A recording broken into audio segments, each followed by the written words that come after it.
బాపూజీ పాటలో నాటిక ప్రసారమవుతుంది.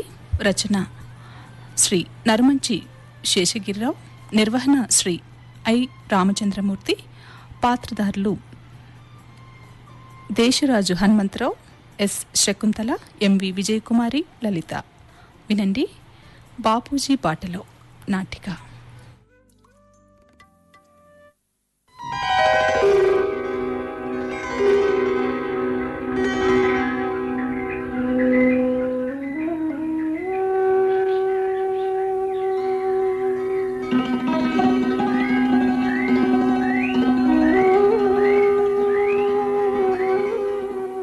ఇదిగో కాఫీ. మిమ్మల్నే చల్లారిపోతే మళ్ళీ నన్నే తిడతారు. తీసుకోండి. చెప్పావా దానికి? ఏ విషయం? నా శార్థం రేపు పెడుతున్నారు, పిండానికి నమస్కారం పెట్టుకోమని. చిచి అవ్వేం మాట్లాడండి. నట్టింట నిలబడి అలా మాట్లాడడానికి మీకు పొద్దున్నే నోరెలా వచ్చింది? మరి లేకపోతే ఏమిటి? ఏ విషయమట? అంత జ్ఞాపకం లేకుండా చూస్తున్నావా ఈ ఇంట్లో? అనండి. ఈ ఇంట్లో దెప్పి పొడుపులు, తిట్లు, శాపనార్థాలు అన్ని నా మొహాన్నే రాశాడు ఆ దేవుడు. వేధవ కొంపని నిద్ర లేచిన దగ్గర నుంచి అర్ధరాత్రి అయ్యేదాకా ప్రతి వాళ్ళకి చెప్పలేక ప్రాణం పోతోంది. అంటే అంటే రేపు మన ఇంట్లో ఏం జరుగుతోందో ఏమిటో కూడా నీకు తెలియకుండా వస్తున్నావా? గుర్తొచ్చింది లేండి. దీనికంత రాద్ధాంతం చేయక్కర్లేదు. అసలు విషయం ఏమిటో సూటిగా చెప్పకుండా అడ్డదిడ్డగా మాట్లాడడం మీ దగ్గరే నేర్చుకోవాలి. చాలే నోర్మై. ఎంతకీ ఏమంటుందా మహారాణి? చూస్తానని చెప్పింది. ఏమిటి? అబ్బా, ఏం మనుషులండి బాబు. రేపు సాయంత్రం కదా పెళ్లివారు వచ్చేది, వీలైతే 1 గంట పర్మిషన్ పెట్టుకుని వస్తాను అని చెప్పింది. వీలైతే రేపు ఒక్క రోజు సెలవు పెట్టుకు చేస్తే ఆఫీసులో ఏమైనా భూకంపం వచ్చి వస్తుందా? ఏమో బాబు, ఆ విషయం మీ కూతురు అడిగి తెలుసుకోండి. నేను వెళుతున్నా. అక్కడ వంటింట్లో స్టవ్ మీద పప్పు మాడి చస్తుంది తావదు. మరి ఇదిగో ఈ కాఫీ కూడా తీసుకెళ్ళి కొంత వేడి చేసి అభరించు. అమ్మా అమ్మా. ఏం తల్లి, నీకేమైంది? చెవు కోసిన మేకలు అరుస్తున్నావు. ఈ ఇంట్లో చెవులు కోసేవాళ్ళు ఎవరుంటారమ్మా? వీలైతే పీకలే కోస్తారు. మళ్ళీ వాళ్ళని ప్రశ్నలతో వేధించకుండా. అబ్బా, విషయం ఏమిటో చెప్పకుండా డొంక తిరుడు మాటలు మాట్లాడడం ఈ ఇంట్లో మనుషులకు వెన్నతో పెట్టిన విద్య. ఇంత ఏమైందమ్మా? ఇంకా ఏమవ్వాలి? నిన్న రాత్రి దాకా నా పర్సులో ఉన్న 50 రూపాయలు కనిపించడం లేదు. మళ్ళీ అన్నయ్యకి ఇంకేం పని లేదనుకున్నావా? అయినా కనిపించక ఏమైపోతాయట? రెక్కలు ఎగిరిపోవు కదా. మాటికి నా పర్సులోకి ఎవరి చేతులు వస్తున్నాయో, నా డబ్బులు ఎందుకు ఎగిరిపోతున్నాయో ఇవాళ తేల్చుకోదలుచుకున్నాను. ఒసే నీరజ, అరవకే తల్లి. ఆ ముసలాయని మాటలు విన్నాడంటే అగ్గి మీద గుగ్గిళ్ళలా మళ్ళీ ఎగిరి పడతారు. ఇంతకు ముందే నాకు రేవెట్టడం అయిపోయింది. అదేమిటమ్మా అలాగంటావు? ఇలా అస్తమానం డబ్బులు పోతూ ఉంటే ఎన్నాళ్ళు నోరు మూసుకుని కూర్చోమంటావు? షరవద్దని చెప్పానా? ఇదిగో మాట. నిన్న రాత్రి పొద్దుపోయిన తర్వాత మీ బాబాయ్ కూతురు వచ్చింది. పొయ్యిలో పిల్లి లేచి 4 రోజులైందట. చిన్న పిల్లల దగ్గర నుంచి మాడిపోతున్నా ఉంటే జాలేసి నీ పర్సులో కనిపించిన ఆ డబ్బు తీసి పంపించా. కాస్త బియ్యము, పప్పు, ఉప్పు ఇచ్చి పంపించేదాన్నే. కానీ మీ నాన్న విషయం నీకు తెలుసుగా. ఇలాంటి ఆయనకు నచ్చవు. ఏం చేస్తాం? అందుకని అలా చెప్పు. పోనీలే, నా డబ్బు మంచి పనికి ఉపయోగపడిందంటే మంచిదే. రక్త సంబంధం లేకపోయినా నిజంగా అన్నదమ్ముల పిల్లల్లా మసులుతున్నాం. ఆ మాత్రం సహాయం చేయకపోతే ఎలా?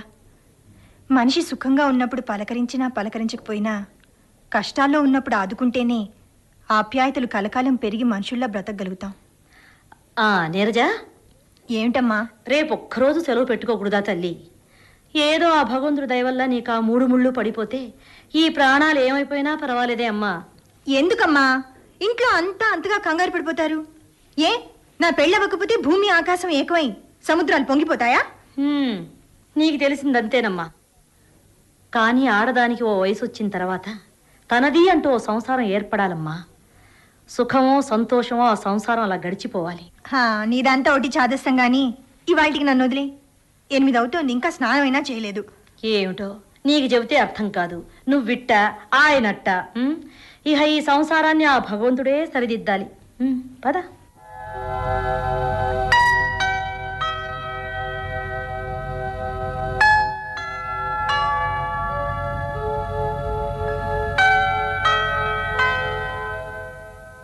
హాయ్ నీరు.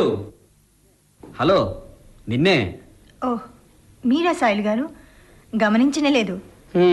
నువ్వు గమనించే స్థితిలో లేవని నీ వాలకమే చెప్తోంది. ఏమిటి అంత సిన్సియర్గా పనిచేస్తున్నావు? ఈ మాట స్టాఫ్ ఎవరికి బోనస్ రావడం ఇష్టం లేదా? అంటే అంటే లంచ్ టైంలు టీ టైంలు గమనించకుండా నువ్వు అలా అంకెల గారడీలోనే ఉండిపోయావనుకో, నీ లంకణాల నీరసానికి ఆ అంకెలు కనిపించకుండా పోయి సదరు అంకెల వల్ల వచ్చే బోనస్ డబ్బులు రావేమోనని నా అనుమానం, భయం. అలాంటి అనుమానాలు భయాలు పెట్టుకోవాల్సిన పని లేదు. నా స్థిరమైన మనస్తత్వం లాగే నా అంకెలు కూడా చాలా బలంగా ఉంటాయి. సరే గాని ఏమిటి వాళ్ళ లంచ్ అవర్లో కనిపించలేదు? ఇవాళ ఎందుకో అన్నం తినాలనిపించలేదు. అన్నమే తినాలనిపించలేదా లేక మరేమైనా? మీరెంతసేపు హాస్యాలు అపహాస్యాలతోనే కాలం గడుపుతూ ఉంటారనుకుంటాను. సమస్యల్ని అర్థం చేసుకోవటం, దాని నివారణోపాయాలు ఆలోచించడం అసలు మీకు తెలుసా అన్న అనుమానం. అయితే అదన్నమాట సంగతి. ఏమిటి? ఏముంది, ఇవాళ అమ్మాయి గారిని చూడడానికి ఎవరో అబ్బాయి గారు వస్తున్నారన్నమాట. I correct? మీకంతా వేళకోళంగానే ఉంటుంది. సాయిలు గారు, ఈ ఆఫీసులో ఉన్నంతసేపు ఎలాగో గడిపేయగలిగినా ఇంటికి వెళ్ళిన తర్వాత ఏమిటో అంతా శూన్యంగా ఉంటుంది. కనీసం ఒక్కళ్ళు నన్ను అర్థం చేసుకునేవారే లేరక్కడ. నీలో ఇంత ఆవేశం గూడు కట్టుకుందని, ఈ సమస్య మీద ఇంత మదన పడిపోతున్నావని నాకు తెలీదు.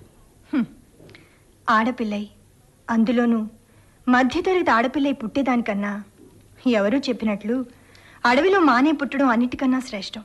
స్వతంత్రంగా మాట్లాడితే ఒక తప్పు, అస్వతంత్రురాలే అన్నిటికీ అనాథలా తలుపితే మరో తప్పు.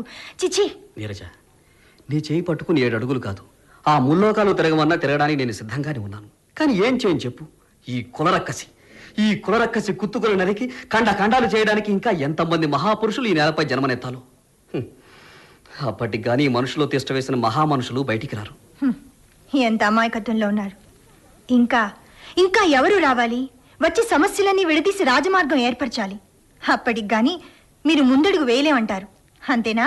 స్వార్థం నాదస్వరం ఊదుతూ ఉంటే తరతమ భేదాలంటూ మతి చెడి మసిలే మనుషులు విషసర్పాల్లా ప్రవర్తించినంత కాలం అలాంటి వాళ్ళు చేయగలిగింది ఏముంటుంది? అదే తప్పంటాను. గతం నేర్పిన పాఠాలను మననం చేసుకుంటూ భవిష్యత్తు వైపు ప్రయాణం చేయాలి గాని అది ఏ సమస్య అయినప్పటికీ మనకి వర్తించదంటూ వర్తమానం దగ్గరే మాడి మసైపోకూడదు. పిల్లి మెళ్ళలో ఎవరో గంట కట్టాలని గంటల కొద్దీ చర్చలు జరిపేదానికన్నా ఎవరో ఒకరు ముందుకొచ్చి ధైర్యం చేయడం మంచిదనిపిస్తుంది. సరే, నేనే వచ్చి మీ నాన్నగారితో మాట్లాడి వాళ్ళ అనుమతితోటే మనం ఒకటవుతాం.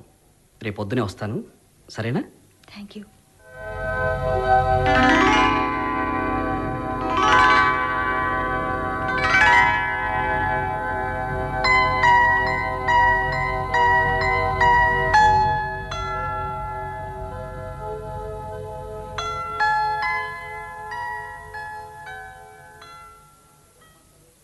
నమస్కారం మాస్టారు. ఎవరు? ఓహో, నువ్వు సాయిలువి, అంటే సింహాద్రి కొడుకువి కదూ? సింహాద్రి కొడుకునే కాదు సార్, చిన్నతనంలో మీ చేత బెత్తం దెబ్బలు తిన్న మీ శిష్యుని కూడా. అవునవును, గుర్తొస్తోంది. ఇప్పుడు నువ్వేదో ఆఫీసులో పనిచేస్తున్నావని మీ నాన్న చెప్పాడు. అవునండి, మీ అమ్మాయి నీరజ నేను ఒకే ఆఫీసులో పనిచేస్తున్నామండి. అలాగా? నిలబడే ఉన్నావు, కూర్చో. ఏమిటి, నాతో ఏమన్నా పనుందా? అబ్బే, ఒకసారి మిమ్మల్ని చూద్దాం అనిపించి. నీరజ ఇంట్లో ఉందా అండి? ఎవరు? మా నీరజ? అదే, నీరజ విషయం మీతో మాట్లాడదామని. నీరజ గురించి నువ్వు నాతో మాట్లాడదామా? దేని గురించో? నీరజ నేను. నీరజ నువ్వు? అది చెప్పేదేదో సరిగ్గా చెప్పి సావక ఈ మింగుడు మాటలేమిటి? నీరజ నేను పెళ్లి చేసుకుందాం అనుకుంటున్నావు, మీ అంగీకారంతో చేసుకుంటే బాగుంటుందని. ఏమిటా పైచ్చపు మాటలకు అర్థం? అసలు ఇవన్నీ నువ్వు నాతో మాట్లాడడానికి నీకెంత ధైర్యం?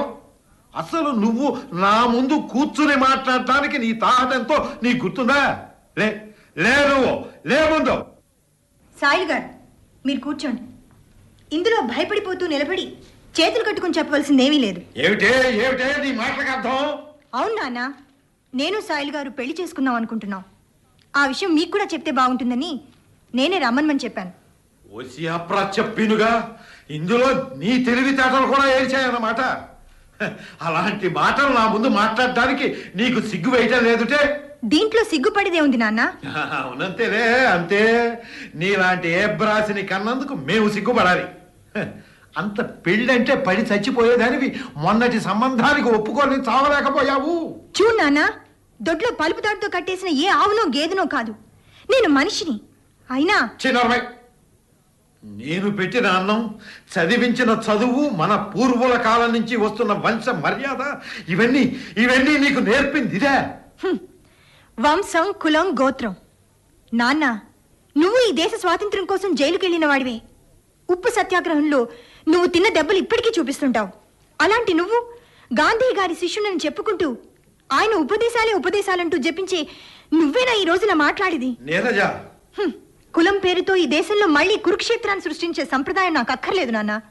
ఈ దేశంలో నా దృష్టిలో ఉన్నది ఒక్కటే కులం, మానవ కులం, అంతే. చూడు, పాల పొంగు లాంటి ఆవేశంలో ఎన్నో రకాల ఆలోచనలు వస్తాయమ్మా.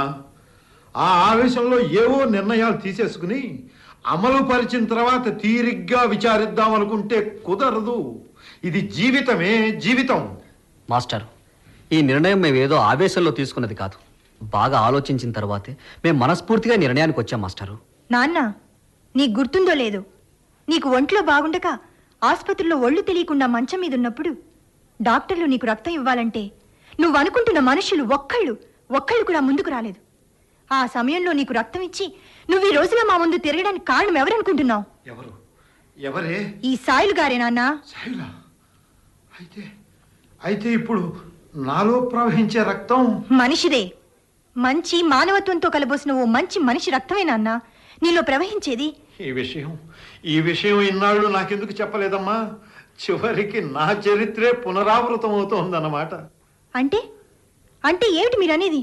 ఆ విషయం నన్ను అడగమ్మా, చెప్తాను. మీ నాన్నగారు అంటున్న మాటలకు చాలా అర్థం ఉంది. నీవిప్పుడు చెప్తున్న ఈ కుల మత వర్గ విచక్షణలు ఒకప్పుడు మీ నాన్నగారికి లేవమ్మా. స్వతంత్ర పోరాటమే లక్ష్యంగా పెట్టుకుని పనిచేస్తున్న మా ఇద్దరి కలయిక అనుకోకుండా పెళ్లికి దారి తీసింది. పెద్దల అంగీకారానికి విరుద్ధంగా ఇద్దరం పెళ్లి చేసుకున్నందుకు ఈ సంఘంలో అనేక సమస్యలను ఎదుర్కొన్నాం. అవునమ్మా, అలాంటి సమస్యలు నా కూతురికి రాకూడదనే నా అభిప్రాయం అమ్మా. అందువల్లే ప్రేమతో దగ్గరకు తీస్తే నా ఛాయలు ఎక్కడొస్తాయోనని ఎప్పుడూ దూరంగానే ఉంచుతూ వచ్చానమ్మా. కానీ జరగవలసింది ఆపటానికి నువ్వెవరివని కాలం నన్ను వెక్కిరిస్తోందమ్మా.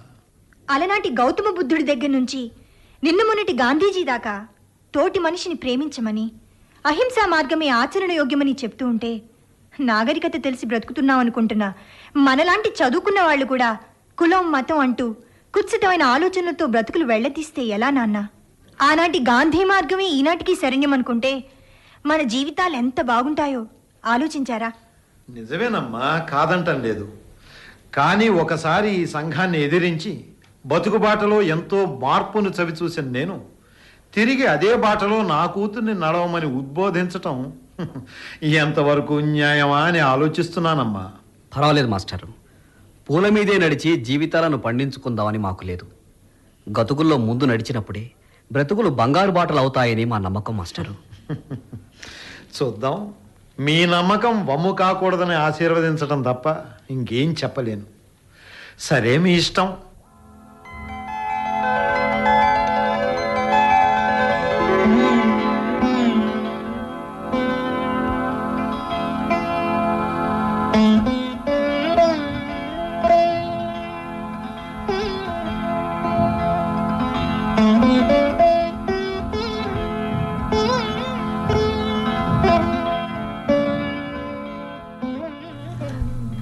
మీరింతవరకు బాపూజీ పాటలో నాటిక విన్నారు.